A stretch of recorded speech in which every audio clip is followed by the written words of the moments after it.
खरी बात आदित्य के साथ में आप सभी का स्वागत है। मैं हूं आदित्य नामदेव। खरी बात में हमारे साथ आज प्रदेश के संस्कृति और पर्यटन मंत्री राजेश अग्रवाल जी, मैं बहुत स्वागत करता हूं। नमस्कार सर। नमस्कार। इस कार्यक्रम का पैटर्न ही है सर, बिना घुमावदार सीधी सीधी बात। सीधी बात में सबसे पहला सवाल मेरा यही है, जिनके साथ रहे आप, उन्हीं के खिलाफ चुनाव लड़ लिए, फिर विश्वास कैसे करे आदमी की पता चला आज विष्णुदेव साय जी के साथ है, कल उनके खिलाफ चुनाव लड़ रहे हैं या सरकार के खिलाफ लड़ रहे हैं, क्या कहेंगे इसमें? नहीं, ऐसा नहीं है। हमारी पृष्ठभूमि देखिएगा ना, हमारे पिताजी शुरू से सनातन जनसंघ आरएसएस वाले रहे। मेरे छोड़ सारे भाई भाजपा में ही रहे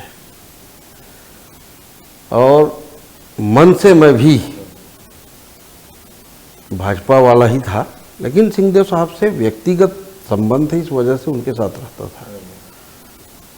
नहीं तो मैं उनके साथ रहते हुए भी 2012 में लखनपुर में ज़मीन खरीद के सरस्वती शिशु मंदिर का निर्माण करवाया था।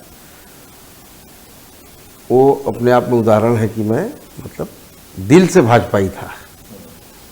और विश्वास तो जनता इतना करती है मेरा कि रिजल्ट आप देख ही लिए। ये मुस्कुराहट के पीछे की क्या वजह है? बहुत सारे गम जो हैं, बहुत सारे आपसी वैमनस्य से इस मुस्कुराहट, और जब भी बाबा से मिलते हैं पैर छू के आप दूर कर लेते हैं। वो पारिवारिक संस्कार है, खाली बाबा का ही नहीं, जो भी बड़े हैं जिनसे हमेशा से सम्मान किए तो आज भी करते हैं। हमारे पिताजी के द्वारा दिए हुए संस्कार हैं और सनातन संस्कृति यही कहती ही है। अमेरा खदान को लेकर बहुत सारी बातें आ रही कि जितनी खदानें बंद थी पिछली सरकार के समय, आपके आने के बाद अचानक शुरू हो गई, और आपको ये भी कहा जाता है कि भाई एक प्रतिष्ठित जो ग्रुप है अडानी ग्रुप, उसके प्रतिनिधि के रूप में आप काम कर रहे हैं। कितनी सच्चाई है इसमें? नहीं, अडानी तो देखिए एसीसीएल की खदान है, और चाहे अडानी हो चाहे एसीसीएल की खदानें हो। ये शुरू कब हुई? जब केंद्र में मनमोहन सिंह की सरकार थी, जब सिंहदेव साहब यहाँ विधायक थे, और अडानी कभी बंद नहीं हुई। अडानी तो कंटिन्यूस चल ही रही है। एसीसीएल की खदान जो है वो भी कंटिन्यू चल रही थी पिछले 1-2 साल से, शायद जमीन विवाद में वो बंद थी, लेकिन अभी वहाँ के कुछ लोगों ने मुआवजा वगैरह लिया और वो दोबारा चालू हुई है। बाकी अडानी से मेरा कभी किसी भी प्रकार का संबंध नहीं रहा है। ये भी आरोप लगाती है कांग्रेस की, आपके कई परिवार वाले भी उस खदान में काम में लग गए हैं या कुछ अलग अलग तरह का काम कर रहे हैं, इसमें सच्चाई है क्या? बिल्कुल नहीं। मेरा जो परिवार है, मेरे पिताजी का परिवार कर लीजिए, हम लोग भाई लोग, हम लोग कभी किसी ऐसा काम नहीं करते। हमारे और जो परिवार के सदस्य हैं वो शुरू से ट्रांसपोर्टिंग का उनका बड़ा काम है, पेट्रोल पंप का काम है। वो आज से नहीं, जब से मेरे को लग रहा है माइंस चालू हुई है तब से वो लोग काम कर रहे हैं। राजिम कुंभ हो रहा है, विधायक गाली दे रहे हैं, हमारी प्रतिष्ठा को धूमिल कर रहे हो, हमारी बैंड बजवा दे रहे हो, ये कलेक्टर और बाकी प्रशासन को बोल रहे हैं। रेगुलर आप जाते हैं, मैं देखा है आपको, हर दिन आप जा रहे हैं। क्या दिक्कत आ रही राजिम में? क्यों राजिम नहीं संभल पा रहा है? क्यों ऐसा? नहीं, ऐसा नहीं है। आप वहाँ पता लगाइए, बहुत अच्छा आयोजन चल रहा है और हर साल की भांति दिव्यता भव्यता उसकी बढ़ती जा रही है। बाहर से साधु संत, कल भी संत समागम था जी, काफ़ी संख्या में आए हैं। स्थानीय छत्तीसगढ़ के साधु संत सभी आए हैं। किसी बात को लेकर विधायक जी की नाराज़गी थी उनके कार्यकर्ताओं का। वो चाह रहे थे उस जो ग्रीन हाउस रहता है उसमें भोजन ज़्यादा लोगों का, और शायद वो वहाँ पर व्यवस्था नहीं थी, और शायद काफ़ी लेट की बात है, तो नाराज़गी अपना व्यक्त कर रहे हैं। दूर कर दी आपने नाराज़गी? हाँ, हमेशा वो तो कार्यक्रम में कल भी थे, हमेशा कार्यक्रम में रहते हैं, वो किसी बात से नाराज रहे होंगे, ऐसी बात नहीं। भूपेश बघेल जब मुख्यमंत्री थे तो एक बहुत चहेते अधिकारी थे उनके, विवेक आचार्य जी। अभी भी आपका डिपार्टमेंट देख रहे हैं, ये चाहत उधर भी बराबर इधर भी बराबर, कहते हैं कि वो आपका काम कर रहे हैं कि आप उनका काम कर रहे हैं, कुछ ऐसा कुछ है? ऐसा कुछ भी नहीं है। विभाग के एमडी हैं, अपना दायित्व निभा रहे हैं, और मैं शुरू से नेचर वाइज, मैंने पहले नगर पंचायत अध्यक्ष भी रहा, कभी भी इस उसमें नहीं रहता कि अधिकारी को बदलना है, ये करना है, वो करना है। जो है उसी से अपने को जवाबदारी मिली है माननीय विष्णु देसाई जी की सरकार की जो मंशा है उसके अनुरूप काम हो, मेरा ध्यान इसके ऊपर रहता है। और अधिकारियों का बदलना ये सब तो भाई सीएम साहब की है। पर्यटन मंत्री हैं आप राजेश अग्रवाल जी, और प्रैक्टिकल हैं आप, जितना मैंने आपको समझा। छत्तीसगढ़ 25 साल का हो चुका है। 25 साल में पर्यटन में आज तक कुछ हो क्यों नहीं पाया छत्तीसगढ़ में? हम दिल्ली जाते हैं, दिल्ली में पार्लियामेंट के सामने आप देखते हैं अलग अलग जो प्रदेश हैं उनके पर्यटन को बढ़ावा देने के लिए तमाम चीज़ें रहती है। आप भुवनेश्वर चले जाएं, वहां आपको दिखेगा भाई गली चौक चौराहों में वहां की क्या क्या प्रसिद्ध चीज़ें उसको आप देख सकते हैं। छत्तीसगढ़ में ऐसी कोई चीज़ क्यों नहीं बन पाई अभी तक? क्या दिक्कत आती है कि पर्यटन आज वहां नहीं पहुंच पाया जहां पर्यटन को पहुंचना चाहिए? देखिए, छत्तीसगढ़ में कई समस्याएं थी। शुरू से गिनाऊं तो जब हम मध्य प्रदेश के साथ थे तो भूखमरी थी, बीमारू राज्य कहा जाता था। उस समय आदमी को पर्यटन नहीं दिखता था, खाली किसी तरह से जो छत्तीसगढ़ के आम नागरिक है पेट भर जाए। तो डॉक्टर रमन सिंह की सरकार जब आई, जो चावल का रेट कम करके जो लोगों को मिला, तो जब पेट भरा तो लोग फिर बच्चों की शिक्षा और अन्य कार्यों में लगे। दूसरा, हमारा सरगुजा और बस्तर जो मुख्य पर्यटन क्षेत्र है वो नक्सल प्रभावित था। सरगुजा तो मान लीजिए 16-17 से मुक्त हो गया था, लेकिन बस्तर अभी भी नक्सल प्रभावित था। इस वजह से काम नहीं हो पाया। तीसरा, कनेक्टिविटी की कमी थी। जो मेरा मानना है कि सड़कों की हालत बहुत ख़राब थी। हम मध्य प्रदेश से यहाँ अलग हुए थे, सड़कों की हालत बहुत ख़राब थी। लगातार अभी जब हमारे देश का नेतृत्व प्रधानमंत्री नरेंद्र मोदी जी कर रहे हैं, उनके प्रधानमंत्री बनने के बाद आदरणीय नितिन गडकरी जी जो सड़क परिवहन मंत्रालय देख रहे हैं, उनके आने के बाद जो सड़कों का जाल बिछा, अब पर्यटन की संभावनाएं काफ़ी बढ़ी हैं। और अभी काफ़ी काम हम लोग सेंट्रल के माध्यम से भेजे हैं, मतलब केंद्र सरकार को भेजे हैं। और मेरे को उम्मीद है कि इस वर्ष 2-3 हमको बड़े, हमारा जैसे चित्रकूट हो गया, सिरपुर हो गया, रतनपुर हो गया, ये 2-3 हमको बड़े प्रोजेक्ट वहाँ से स्वीकृत हो जाएंगे। भोरमदेव का भी सेंट्रल से हमको स्वीकृति मिली 150 करोड़ रुपए की। 2-3 महीना पहले हमारे केंद्रीय पर्यटन मंत्री और मुख्यमंत्री जी के हाथों उसका भूमि पूजन हुआ, उसमें काम चालू है। बमलेश्वरी माता का जो मंदिर है वहाँ काम चल रहा है। तो मेरे को ऐसा लग रहा है कि हम लोग केंद्र सरकार के सहयोग से आने वाले 2 सालों में कम से कम 8-10 अच्छे पॉइंटों को हम पर्यटन स्थल के रूप में डेवलप कर पाएंगे। उसके बाद छत्तीसगढ़ की एक फिजा बदली हुई मिलेगी आपको। मैनपाट का जिक्र कर लेते हैं। मैनपाट सरगुजा सड़क की स्थिति आप देख रहे हैं, क्या स्थिति है? फ्लाइट चलती है, 2 दिन बाद रुक जाती है, फ्लाइट नहीं है। जब तक बेसिक चीज़ है, पर्यटन किसी भी जगह आपको इस्टेब्लिश करना है तो पहले प्रॉपर आपको सड़क देनी पड़ेगी, वहाँ हवाई माध्यम आपको देना पड़ेगा। सबसे बड़ी बात है कि आपको बेहतर होटल्स, रुकने की व्यवस्था आपको देनी पड़ेगी। अभी भी मैनपाट बहुत दूर है, क्योंकि मैनपाट में वो सब चीज़ें जो मैनपाट के आने वाले लोगों को आकर्षित कर सके, फिर भी मैनपाट में आज वो पर्यटन की स्थिति हम नहीं देख पा रहे। नहीं, अभी सड़कों का काम जो है ना वहाँ बढ़िया हो गया है। अभी विष्णु देसाई सरकार आने के बाद जो मैनपाट के सड़क है वो काफ़ी अच्छी हो गई। हवाई मार्ग जो हमारा है वो निश्चित रूप से चालू होना चाहिए। और जो फ्लाईविंग वाले उड़ान योजना में लिए हैं, मेरे को लग रहा है कि वो चला नहीं पाएंगे जब तक इसको हम रायपुर, अंबिकापुर, प्रयागराज या बनारस या पटना या रांची या दिल्ली नहीं जोड़ेंगे, तब तक कनेक्टिंग देना पड़ेगा। हाँ, और हम लोग लगातार प्रयास कर रहे हैं। माननीय मुख्यमंत्री जी भी केंद्र से लगातार चर्चा कर रहे हैं कि हमको ये सुविधा यहाँ उपलब्ध हो। 72 सीटर कम से कम ATR चले, तो निश्चित रूप से वास्तव में आप जो कह रहे हैं मैनपाट का विकास तभी संभव हुआ जब एयर कनेक्टिविटी बढ़ेगी। उसके बावजूद मैं बता रहा हूं कि अभी हम लोग केंद्र सरकार को मैनपाट के लिए भी एक प्रोजेक्ट भेजे हैं।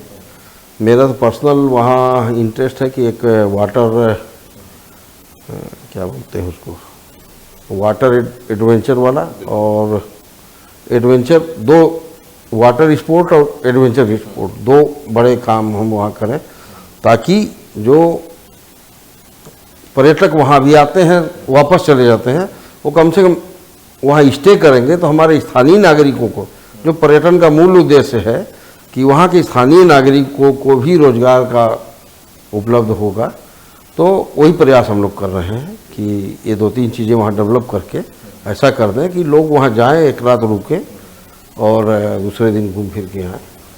बचपन में 2 लाइनें हमने पढ़ी थी, निंदक नीरे राखिए आंगन कुटी छबाए, मतलब जो आपकी बुराई करे उसको अक्सर अपने पास रखना चाहिए ताकि हमारी गलती हमको पता चले।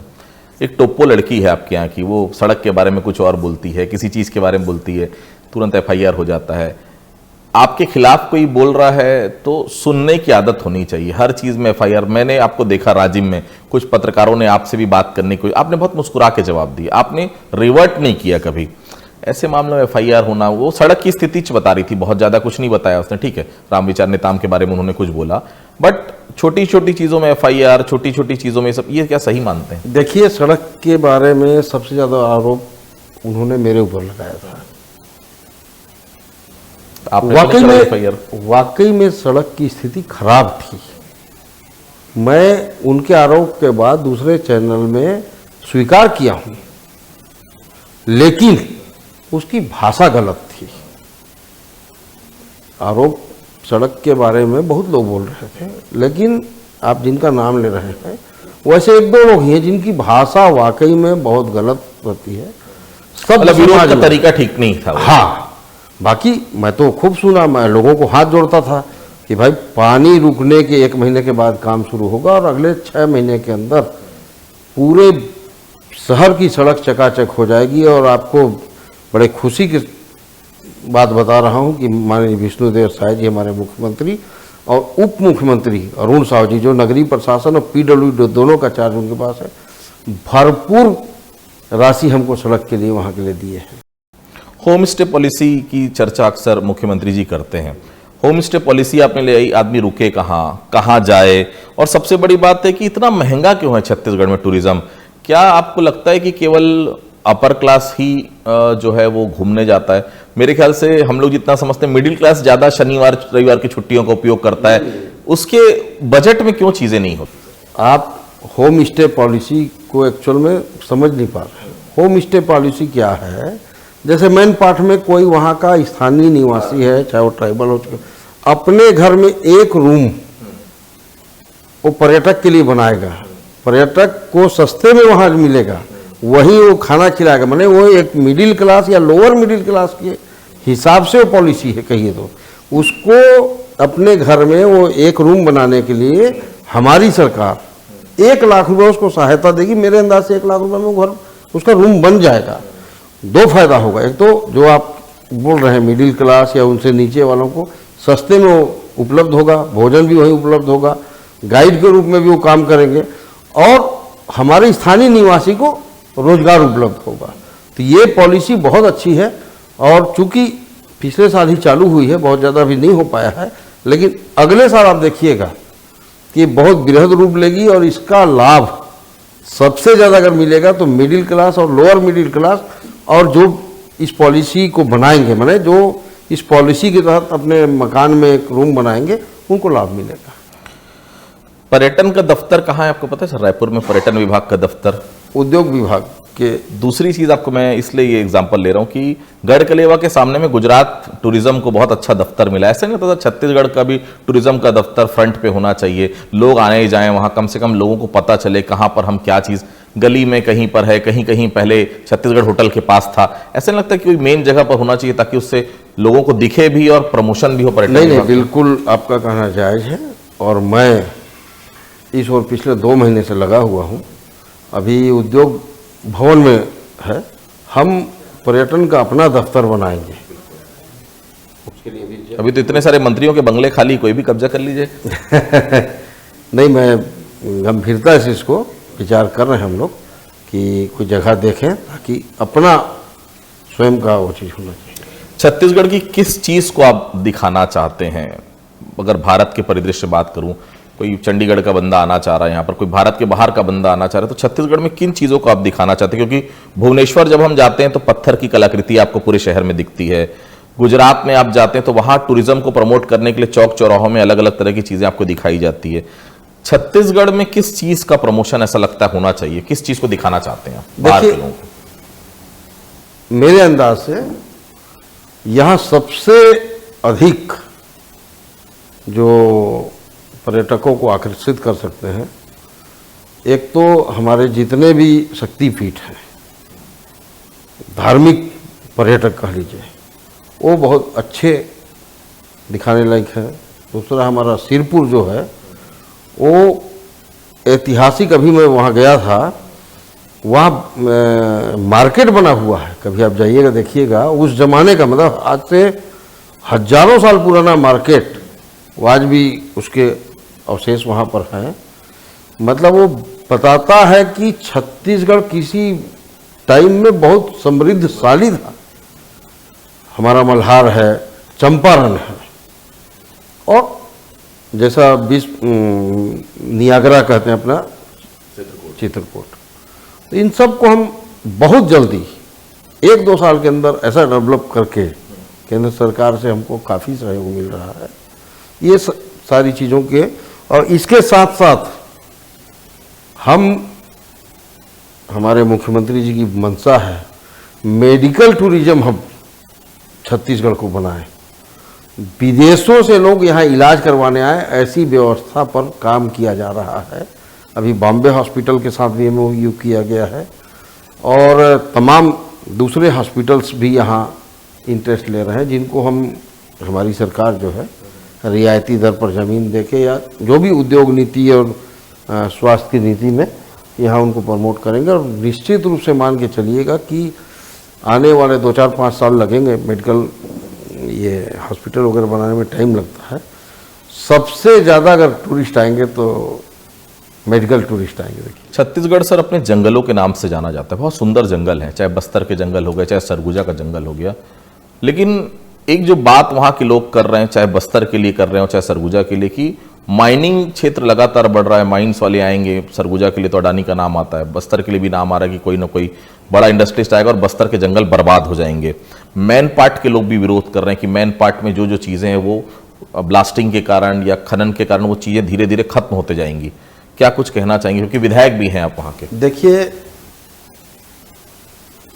दोनों चीज़ें जरूरी हैं।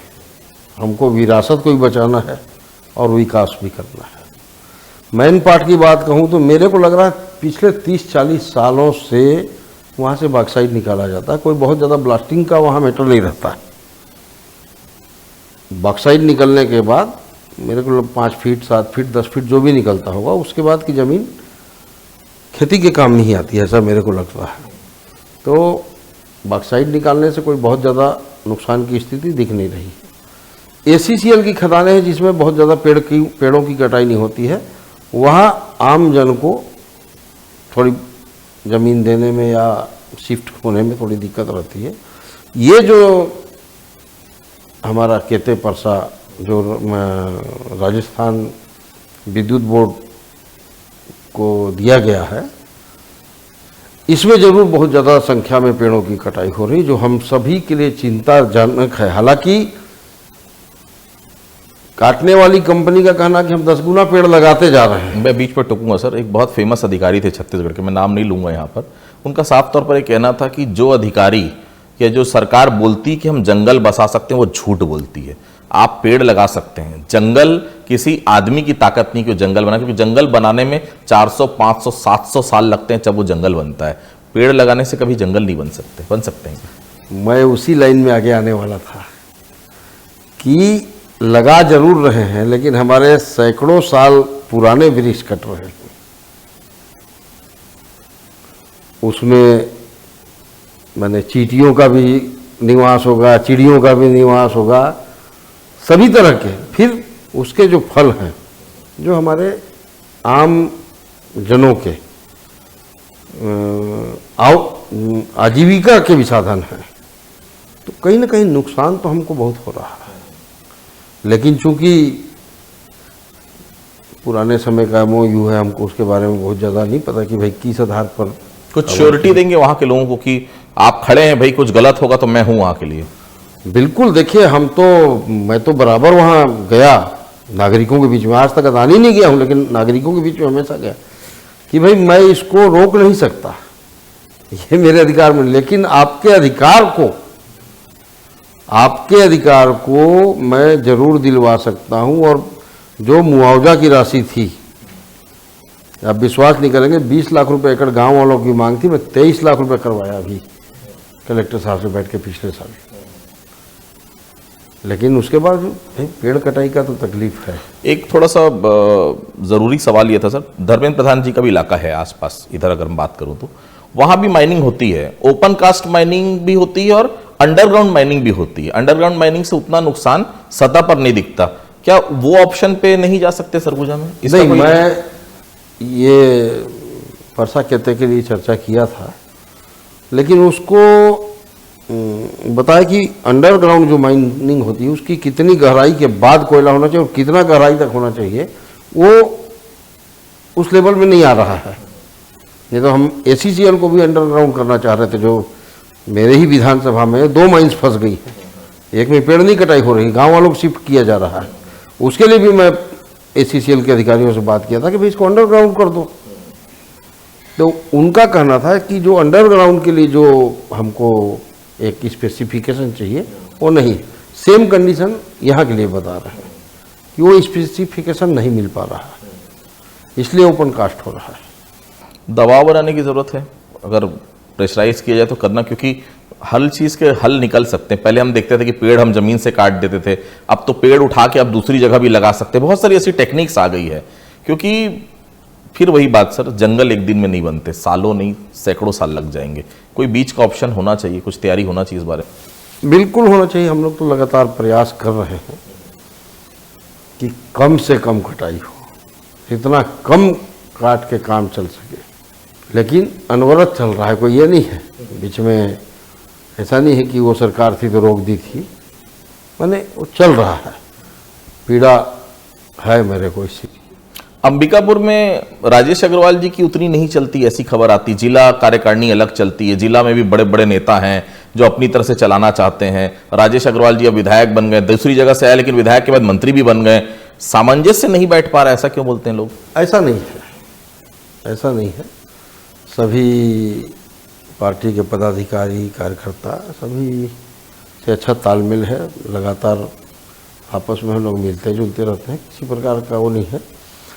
हम लोग कुछ भी कहें, चूँकि अब मंत्री पद के दायित्व के बाद लगातार, और जब से बना हूँ ये महोत्सव का एक वो चल रहा है, तो लगातार बाहर हूँ, इसलिए लोगों को ऐसा लगता होगा। बाकी लगातार हमारे कार्यकर्ताओं के साथ बैठना उठना, सभी सलाह करना। एक सवाल मेरा है सर, इतने सारे उत्सव आप लोग करा रहे हैं सर, मैन पाट उत्सव, चक्रधर समारोह हो रहा है, राजिम हो रहा है अभी, उसके अलावा बलरामपुर में ताता पानी हुआ, मतलब ऐसा नहीं लगता sir, Bastar Pandum, Bastar Olympic, Surguja Olympic, इतने सारे कार्यक्रम राजेश जी, फोकस कुछ 3-4 कार्यक्रम हम साल भर में कराएं, इतने सारे कार्यक्रम, इतना सारा बजट, और बजट के अलावा भी बजट कैसे आता है विभागों से आप भी बेहतर जानते हैं, ऐसा नहीं लगता कि इतना नहीं, थोड़ा सा रुकावट, थोड़ा सा रोकना चाहिए, बहुत ज्यादा पैसे खर्च हो रहे हैं? पर्सनली तो मैं भी महसूस करता हूँ कि इसमें कुछ तो कंट्रोल होना चाहिए, लेकिन लोगों की बहुत ज़्यादा डिमांड आ रही है, मतलब जितने हो रहे हैं उससे 4 गुने की डिमांड अभी चल रही। नहीं, लेकिन दिक्कत तो आप ही को उठानी पड़ती है कि मैन पार्ट हो रहा है भाई, मेरा कार्यक्रम करा देना, इसका कार्यक्रम करा देना, इसका कार्यक्रम, अब किस किस को राजेश अग्रवाल एडजस्ट करे भाई? है, दिक्कत तो है, और वाकई में महोत्सव की संख्या बढ़ते जा रही है, इस पर कुछ ना कुछ कंट्रोल करना चाहिए। छत्तीसगढ़ के कलाकारों के लिए क्या सोच है आपकी, जो कलाकार आज बहुत गरीबी में जीवन यापन कर रहे हैं, बहुत सारे ऐसे कलाकार हैं जो खो से गए हैं, क्योंकि एक एज के बाद आप नहीं कर पाते वो जैसा आप परफॉर्मेंस देना चाहते हैं, नहीं दे पाते, उनके लिए क्या कोई ऐसी योजना सरकार को लेकर आना चाहिए, संस्कृति पर्यटन विभाग को, कि भाई आप जब तक काम कर रहे हैं करिए, लेकिन जब आप नहीं काम कर पाएंगे तो उसका बीड़ा हम उठाने के लिए तैयार हैं? अभी हमारे मुख्यमंत्री जी ने एकदम स्पष्ट निर्देश दिया है कि छत्तीसगढ़ के कलाकारों का जो पेंशन चालू किया जाए, मेरे को लग रहा है 1-2 महीने के अंदर वो हमारा आ जाएगा। ग्रेडिंग भी पिछले मेरे को लग रहा है 4-5 साल से नहीं हुई थी, वो भी हम अभी करेंगे। और अभी जितने भी महोत्सव हो रहे हैं, बल्कि कई लोग शिकायत भी कर रहे हैं कि बड़ा कलाकार कोई नहीं आ रहा है, अभी हम लोग ज़्यादा से ज़्यादा छत्तीसगढ़ के लोक कलाकारों को ही महत्व दे रहे हैं। राजिम का भी आप उठा के देख लीजिए, बहुत ज़्यादा बाहरी कलाकार नहीं आए हैं, मतलब बहुत ज़्यादा क्या आए ही नहीं, मुश्किल से लास्ट दिन या एक दिन 2 दिन बाहर के कलाकार थे, बाकी पूरे दिन 3-3, 4-4 प्रोग्राम डेली के हो रहे हैं स्थानीय कलाकार, छत्तीसगढ़ के कलाकार। लेकिन इस पे एक बात दिल पर हाथ रख के बोलिएगा, बाहर के कलाकार आते हैं तो पब्लिक भी तो बहुत ज्यादा जाती है, स्थानीय कलाकार को सुनने उतने लोग नहीं जाते, ये भी तो मजबूरी, विभाग भी तो चाहता है भाई ज्यादा से ज्यादा लोग आए, ज्यादा से ज्यादा लोग देखें। मैं आगे वही बोलना चाह रहा था कि पब्लिक की डिमांड हमेशा रहती है कि बड़े कलाकार को बुलाइए, और स्थानीय कलाकार हमारे नाराज रहते हैं कि हमको अवसर नहीं मिलता। लेकिन फिर भी हम लोग अभी कोशिश कर रहे हैं कि 3 दिन 5 दिन के कार्यक्रम में एक दिन बड़े कलाकार को बुला दें और बाकी दिन स्थानीय कलाकारों को। बल्कि अभी हम लोग तो पर्सनली मैं अपने बता रहा हूँ कि स्कूली बच्चों का जो वो भी जो अपने खेल कूद या कलाकारी में हिस्सा लेते हैं, उनको भी हम बहुत जगह अवसर दे रहे हैं ताकि आगे चल के वो भी अपनी कला को और निखार सके। अग्रवाल साहब, ये कहा जाता है कि 2.5 साल के प्रपंच में, प्रपंच यूज कर रहा हूं मैं वर्ड, उस चक्कर में बाबा निपट गए। बाबा ने एक विभाग छोड़ा, दूसरा विभाग नहीं छोड़ पाए, शायद दोनों छोड़ देते तो ये स्थिति बाबा की नहीं होती। ठीक, अलग बात है। वो उस समय कांग्रेस से खिलाफ भी माहौल बन गया था सरगुजा में, इसलिए 14 की 14 सीटें आप लोग जीत गए। अब वो स्थिति 2028 में नहीं रहेगी। बाबा एक सशक्त कैंडिडेट, बाबा धीरे से आदित्येश्वर को भी सामने ला रहे हैं, हो सकता है वो चुनाव लड़े या हो सकता है बाबा फिर से चुनाव लड़े।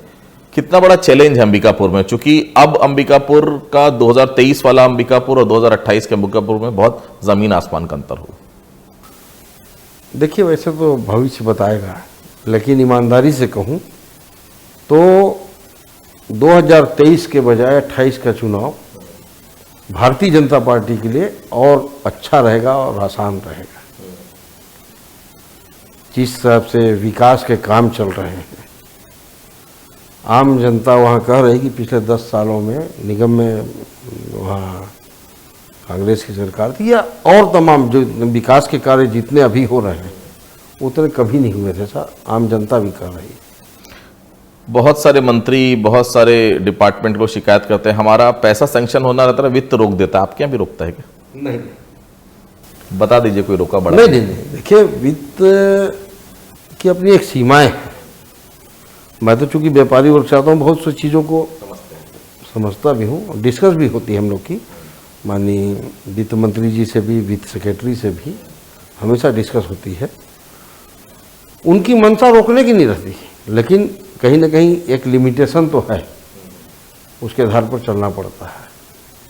और होता क्या है कि मान लीजिए किसी विभाग को 100 काम या एक फाइनल अमाउंट की इतने रुपए का काम हमको स्वीकृत करना है, लेकिन उससे ज़्यादा स्वीकृति हो जाती है तो कहीं ना कहीं थोड़ी सी रुकावट आती है। बाकी वित्त विभाग की ऐसी कोई मंशा नहीं रहती कि हमको कोई राशि।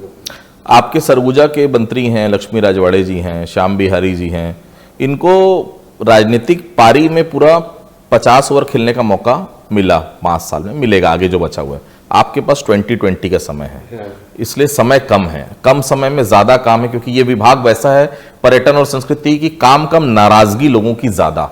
कहां तक पहुंचाना चाहते हैं इस विभाग को? नहीं, मैं लक्ष्य निर्धारित कर लिया हूं और मेरे को पूरी उम्मीद है, हमारे यहाँ के मुख्यमंत्री जी का पूरा आशीर्वाद है हमको, और केंद्र सरकार का भी पूरा सहयोग मिल रहा है हमको। तो मेरे जो लक्ष्य हैं वो मैं अपने कार्यकाल में पूरे कर लूँगा पर्यटन संस्कृति के दृष्टिकोण से। चलिए, बहुत बहुत धन्यवाद हमसे बातचीत करने के लिए। तो राजेश अग्रवाल जी को सुना आपने, खरी खरी बहुत साफ तौर पर कहा, देखिए वही सोच लेकर चलते हैं जो वो पूरी कर पाए।